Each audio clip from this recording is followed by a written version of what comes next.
ಯಾ ನೀವು ಕೂತಲ್ಲೇ ಕೂತಿರಬಾರ್ದು, ನಡುವೆ ಎದ್ದು ಅಡ್ಡಾಡಬೇಕು ಅಂತೇಳಿ ನಾನು ಹೇಳಿದ್ದೆ. And sitting is like smoking ಅಂತಲೂ ಈ ಮೊದಲು ಹೇಳಿದ್ದೆ. ಸೊ ಏನು ಮಾಡಬೇಕು ನಾವು ಅಂತಂದರೆ, ಈ ಅಟ್ಲೀಸ್ಟ್ ಒಂದು ತಾಸಿನಲ್ಲಿ 2-3 ನಿಮಿಷ ಆದ್ರೂ ಎದ್ದು ಜಸ್ಟ್ ಒಂದು ಸಣ್ಣ ವಾಕ್ ತೊಗೊಳ್ರಿ, ಸ್ಟ್ರೆಚ್ ಮಾಡಿ, ಒಂದೆರಡು ಬೆಂಡ್ ಡೌನ್ ಮಾಡಿರಿ, ಆ್ಯಂಡ್ ಸಾಧ್ಯ ಆದರೆ ಸ್ವಲ್ಪ ಸ್ಕಿಪ್ಪಿಂಗ್ ಮಾಡಿರಿ. This is very important.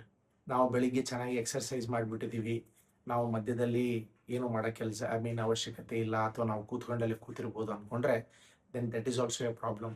ನಮ್ಮ ಬಾಡಿಗೆ ಕಂಟಿನ್ಯೂಸ್ ಆಗಿ ದಿನದ ಸಂಪೂರ್ಣ ಸಮಯದಲ್ಲಿ ಚಲನವಲನ ಬೇಕು.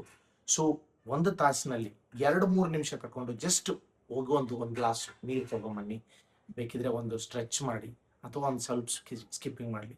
ಸೊ ಫ್ರೆಂಡ್ಸ್, ಇಂದಿನ ಟಿಪ್ ನಂಬರ್ 27 ಏನಂತಂದರೆ, ಮೂವ್ ಇನ್ ಬಿಟ್ವೀನ್.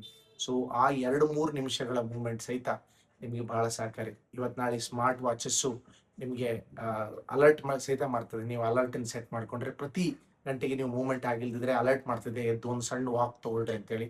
ಅದನ್ನು ಸಹಿತ ನೀವು ಫಾಲೋ ಮಾಡ್ಬೋದು. So wish you happy life.